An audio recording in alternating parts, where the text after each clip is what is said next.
தாத்தா என்ன பண்றீங்க? தாத்தா 10 நிமிஷம் ரெஸ்ட் எடுக்க போயிருக்காரு. அவர் வருவாரு, நீங்க வாங்க வந்து உட்காருங்க. சரி, நான் கிச்சன்ல போய் அவங்களுக்கு ஹெல்ப் பண்றேன். நீங்க இங்க விளையாடிட்டு இருங்க, ஓகேவா?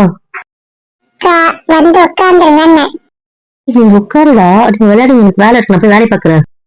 ஆல்ரெடி தூக்க மாட்டேன்ட்டு வந்தோன்னு வெறுப்பேற்றிட்டீங்க. நான் சொல்லிட்டேன், நிஜமா எனக்கு கோவமா இருக்கு. அழுதலியா வருது. அழுதா என்ன ஆகும் உங்களுக்கு தெரியும். என்ன அழ வைக்காதீங்க, அவ்வளவுதான் சொல்லிட்டேன். ஒழுங்கா வந்து உட்காந்துருங்க. அப்புறம் நான் நிஜமாவே உங்களுக்கு என்னால பாசம் இல்லைன்றது நிரூபிக்கிறீங்கன்னு அர்த்தம். அவ்வளவுதான் நான் சொல்லிட்டு நான் ஆரம்பிக்க போறேன். ஏன்டா நீ குட்டி, நீ கூட புரிஞ்சுக்க மாட்ற. சரி, இப்போ உனக்கு என்ன? நான் உன் கூட விளையாடணும், அவ்வளவுதானே? சரி வா, நம்ம வேற என்ன விளையாடலாவா? நீ நான் தானே இருக்கோம், வா, நீ வேணா தனியா பேசலாவா?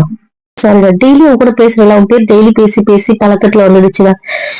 அந்த பேர் ஊறி போனதுனால வேற ஒண்ணுடா. சாரிடா சாரிடா சாரிடா. என் செல்லம் இல்ல, என் பயிரும் இல்ல. ப்ளீஸ் ப்ளீஸ் ப்ளீஸ் ப்ளீஸ் புரிஞ்சுக்கோடா. எனக்கு ஃபர்ஸ்ட் நீ மட்டும் தான். ப்ளீஸ் ப்ளீஸ் ப்ளீஸ் ப்ளீஸ் புரிஞ்சுக்கோ புரிஞ்சுக்கோ புரிஞ்சுக்கோ. உனக்கு அப்புறம் தான் எல்லாருமே. அவன் உனக்கு அப்புறம் தான். ப்ளீஸ் ப்ளீஸ் ப்ளீஸ் மன்னிச்சிடு என்ன. இப்ப சொல்லு, அக்காவுக்கு டாய்ஸ் ஸ்நாக்ஸ் எல்லாம் பிடிச்சதா? இன்னும் எனக்கு இங்க புரியல. இங்க 2 பேர் இருக்கும், இங்க 2 பேரும்